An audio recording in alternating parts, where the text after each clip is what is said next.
All right, continuing on with basic kicks. I'm gonna give you one more kick.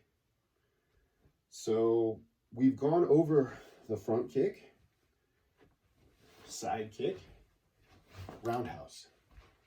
So if you've been following my video series, I gave you those 3 basic kicks, and those are the main kicks. And then the last one I want to talk about is the oblique kick, also known as a stomp kick. Now, I find it works best from my back leg. I've experimented with it in sparring, and it seems to work the best from the back leg for me because of the way our body's angled, the way our stance leg is already set up. It just works really well. Little more awkward for me from that front leg. I feel like I can't get much on it, and it's also my body. I have to kind of turn my body in a weird way. So I like it from that back leg.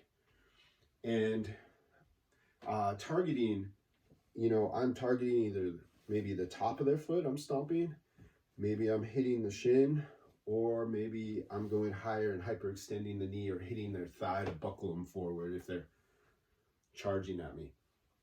Now if I'm just coming in and hitting the shin, maybe I use the instep of my foot.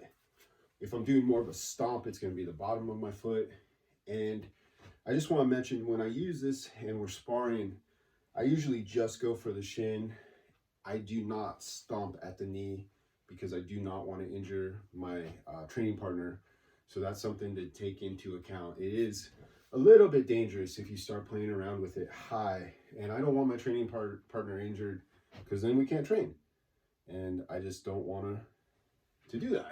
I don't want to hurt someone like that when we're training. So keeping it low is a good idea, but in a self-defense situation where you're truly in danger, right, then maybe you stomp that knee, and it will stop a person.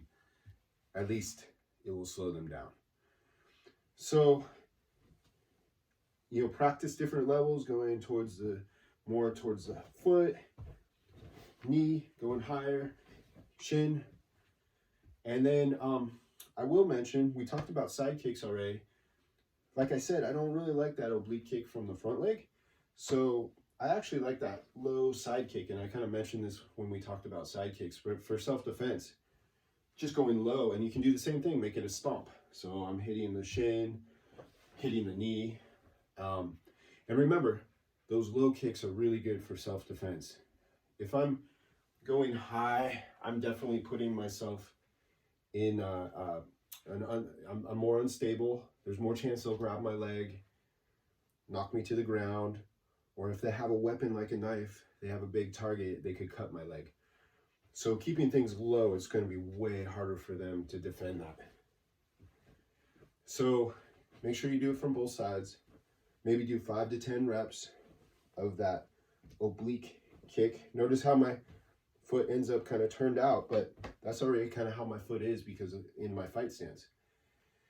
Do 5 to 10 of those from the back and change different levels. Maybe you're going the foot, maybe you're going the knee, and then do the low side kick from the front, 5 to 10 reps. Maybe you're going to the knee, maybe you're going to the foot, and play around with that. I think I'll do one more video on kicks coming up, and we'll just talk about some basic defense if somebody's throwing kicks, how you can defend it. And yeah, so now start adding the oblique kick into your shadow boxing routine.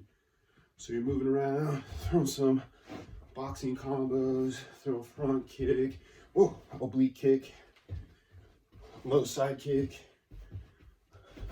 throw another combo. Yeah, so play around with that. Those are great self-defense kicks, the oblique kick and the low side kick. All right, and then be on the lookout. I'll do one more video regarding kicks, and we'll talk a little bit about defending kicks.